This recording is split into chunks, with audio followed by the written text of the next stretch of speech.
ಆರ್ಎಸ್ಎಸ್ನ ವಿರುದ್ಧ ಅಪಮಾನಕಾರಿಯಾಗಿ ಮತ್ತು ಪ್ರಚೋದನಕಾರಿಯಾಗಿ ಹೇಳಿಕೆ ಕೊಟ್ಟ ಆರೋಪದ ಮೇಲೆ ಗೃಹ ಸಚಿವ ಪ್ರಿಯಾಂಕ್ ಖರ್ಗೆ ವಿರುದ್ಧ ಮಾನಹಾನಿ ಕೇಸು ದಾಖಲಾಗಿದೆ. ಖಾಸಗಿ ದೂರು ಸಂಬಂಧ ಕ್ರಿಮಿನಲ್ ಕೇಸು ದಾಖಲಿಸೋದಕ್ಕೆ ನ್ಯಾಯಾಲಯ ಆದೇಶಿಸಿದೆ. ಬೆಂಗಳೂರಿನ ಜನಪ್ರತಿನಿಧಿಗಳ ವಿಶೇಷ ನ್ಯಾಯಾಲಯ ಈ ಆದೇಶವನ್ನು ಮಾಡಿರುವುದು. ಆರ್ಎಸ್ಎಸ್ ಸ್ವಯಂ ಸೇವಕ ತೇಜಸ್ ಅನ್ನೋರು ಖಾಸಗಿ ದೂರನ್ನು ದಾಖಲಿಸಿದರು. ಸದ್ಯ ಪ್ರಿಯಾಂಕ್ ಖರ್ಗೆ ಮತ್ತು ನಲಪಾಡ್ ವಿರುದ್ಧ ಕೇಸು ದಾಖಲಾಗಿರುವುದು. 2025ರಲ್ಲಿ ಆರ್ಎಸ್ಎಸ್ ವಿರುದ್ಧ ಟ್ವೀಟ್ ಮಾಡಿದ್ರು. ದಿನೇಶ್ ಗುಂಡೂರಾವ್ ವಿರುದ್ಧವೂ ಕೂಡ ಪ್ರಕರಣ ದಾಖಲಾಗಿತ್ತು, ಆದರೆ ಅದನ್ನ ನ್ಯಾಯಾಲಯ ಕೈಬಿಟ್ಟಿದೆ. ಈ ಇಬ್ಬರ ವಿರುದ್ಧ ಕೇಸು ದಾಖಲಿಸುವುದಕ್ಕೆ ಸೂಚನೆಯನ್ನ ಕೊಟ್ಟಿದೆ, ಆದೇಶವನ್ನ ಮಾಡಿದೆ.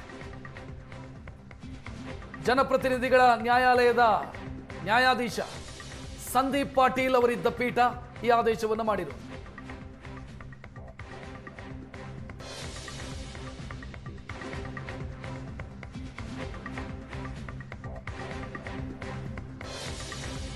ಸಚಿವ ಪ್ರಿಯಾಂಕ್ ಖರ್ಗೆ ವಿರುದ್ಧ ಮಾನಹಾನಿ ಕೇಸು ದಾಖಲಾಗಿದೆ. ಖಾಸಗಿ ದೂರು ಸಂಬಂಧ ಕ್ರಿಮಿನಲ್ ಕೇಸು ದಾಖಲಿಸೋದಕ್ಕೆ ನ್ಯಾಯಾಲಯ ಆದೇಶಿಸಿದೆ. ಬೆಂಗಳೂರಿನ ಜನಪ್ರತಿನಿಧಿಗಳ ವಿಶೇಷ ನ್ಯಾಯಾಲಯ ಈ ಆದೇಶವನ್ನು ಮಾಡಿರುವುದು.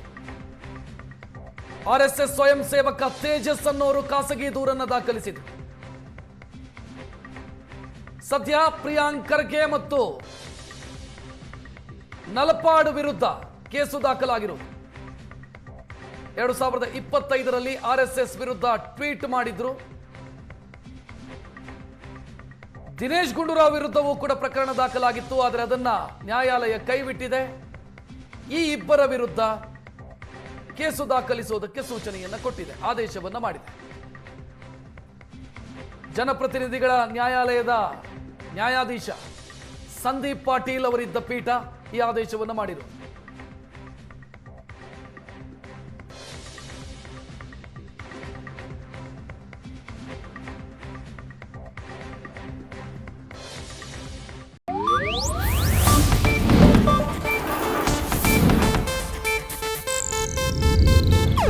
ಇದು ಏಷ್ಯಾನೆಟ್ ನ್ಯೂಸ್ ನೆಟ್ವರ್ಕ್ ಪ್ರಸ್ತುತಿ.